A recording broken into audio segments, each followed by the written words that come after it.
Достар, бүгін біз сіздермен артериялық гипертензия, яғни давлениесі жоғары адамдарға қандай препараттар беру керегі туралы, қалай тағайындайтынымыз туралы айтатын боламыз.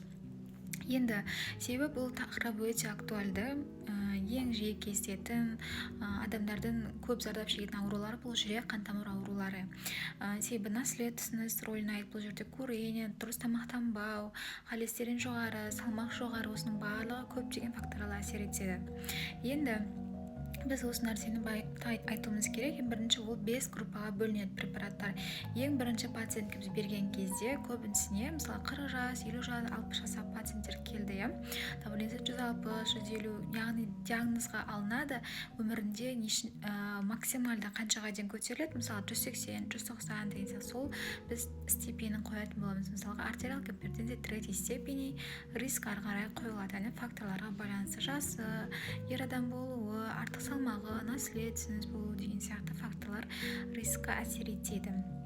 Яғни қосымша аурулар, сахарный диабет, инсульт алған болса деген сияқты кете береді. Енді диагноз қойылғаннан кейін көбісіне негізі біз 2 препараттан бастаймыз, яғни диетерапиядан бастаймыз. Әрине ол индивидуальны, пациенттердің жағдайына байланысты кейде бір терапия тағайындалады, монотерапия бір препаратпен. Яғни көбінесе жасы 75-тен асатын болса, қарт кісілер немесе жас болатын болса, давлениесі кішкене 130, 140 болып жүргендер болса, оларға монотерапия, яғни барлық индивидуальны тағайындалады.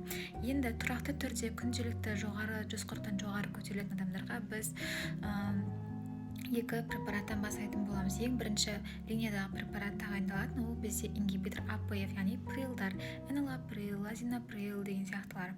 Олардың қасына біз комбинировать етіп, мысалға антагонист кальций деген сияқты препараттарды беруімізге болады. Мысалға энолаприл энам, 5 мг, кантап, каранин деген сияқты препараттарды қасына қоса аламыз. Яғни минимальды дозадан бастаймыз пациенттің жағдайына байланысты. Егер де бұл препараттарға давлениесі түспейтін болса, оның дозасын көбейтуге болады, және де қосымша препараттар қосуға болады. Барлығы индивидуальны тағайындалады. Егер де біз пациентте жаңағы энолаприлдер тағайындаған кезде ингибитор АПФ-та оның побочный эффектісі сухой кашель шақырады. Сондықтан біз осындай шағыммен келетін болса, ол препараттарды біз сартандарға ауыстыра аламыз. Бірақ ни в коем случае энолаприлдар мен сартандарды мысалы бірге тағайындауға болмайды. Екеуі де бүйрекке барып ол электролиттердің деңгейіне әсер етеді. Сондықтан осы нәрсені есте сақтаймыз. Неге кейбір пациенттер біреу ішеді, екеу ішеді, кейде үшеу, кейде 4-5 препарат қайдан ішіледі? Ол пациенттің ауруларына байланысты. Мысалы миокард инфаркты, инсульт алған болуы мүмкін, холестерин жоғары болуы мүмкін, сол сияқты индивидуальны тағайындалады. Мысалға холестерин жоғары, ЛПНП, низкий плотность холестерин бар ғой, жаман холестерин деп айтады.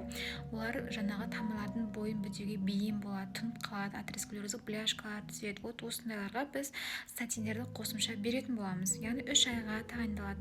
Мысалы аторвастатин, розувастин деген сияқты препараттарға біз қосымша отро деген препаратты қосып беруіміз керек, бірге ішіледі. Сосын эффектісі жақсы болады. Немесе олардың комбинированный препараттар бар, мысалы розуль плюс, роксера плюс деген сияқты, яғни екеуі бірге қосылған препараттар болады.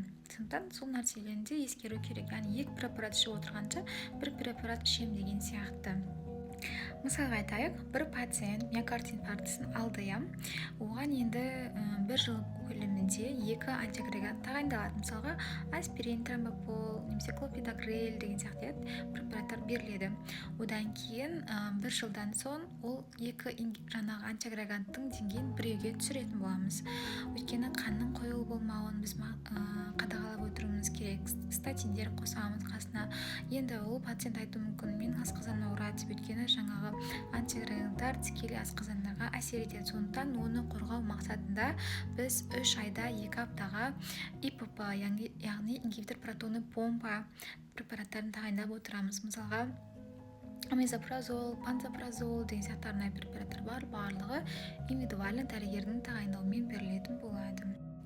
Енді диагностикасын баршасы біледі деп ойлаймын, бірақ міндетті түрде жаңағы дәрі тағайындау барысында ЭКГ, УЗИ сердца, холтер, смат өте маңызды. Қай уақытта ішілетіндігі мысалға да. Сондықтан мысалға ЭКГ-ларда ол пациентте фибрилляция предсердия болуы мүмкін, тахикардия болуы мүмкін, аритмия, экстрастолия болуы мүмкін. Соған байланысты препараттар беріледі. Мысалға самый ол аритмияларды берілетін препарат бисопролол, яғни конкорд, торговый названиялар бар, 2,5 миллиграмм, кейде ол оның жартысын бөліп ішетін кездер болады, кейде дозасын үліп кететін кездер болады. Оның барлығы пациенттің жағдайына байланысты беріледі.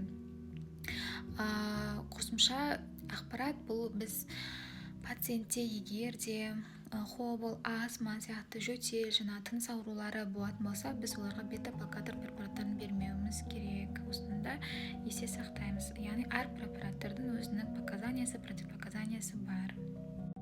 Қасына қосымша препараттар қай кезде тағайындалады деп айттық. Қосымша аурулары бар кезде деп, мысалға сахарный диабеті бар адамдар болуы мүмкін. Ол кезде біз қасына давлениеге де, сахарный диабетке де әсер ететін, мысалға Джардин, Фарсига сияқты препараттарды қосуымызға болады. Если пациентте УЗИ сердцада фракциясы төмен болатын болса, жалобыда ентігулер, аяқтардың ісінулері сияқты болатын болса, ХСН деген диагноз қойсақ, онда біз оның қасына юпиро деген сияқты ХСН терапияның препараттарын міндетті түрде қосуымыз керек. Және ол пациентке ескертіледі, то что артық салмағыңыздан арылу керектігі деген сияқты. Күніне 10 000 шаг жасау жүрек үшін өте пайдалы. Мысалға диета номер 10, мысалға тұзды тағамдарды шектеу керек деген бүкіл нәрсені қадағалап нормада ұстау маңызды.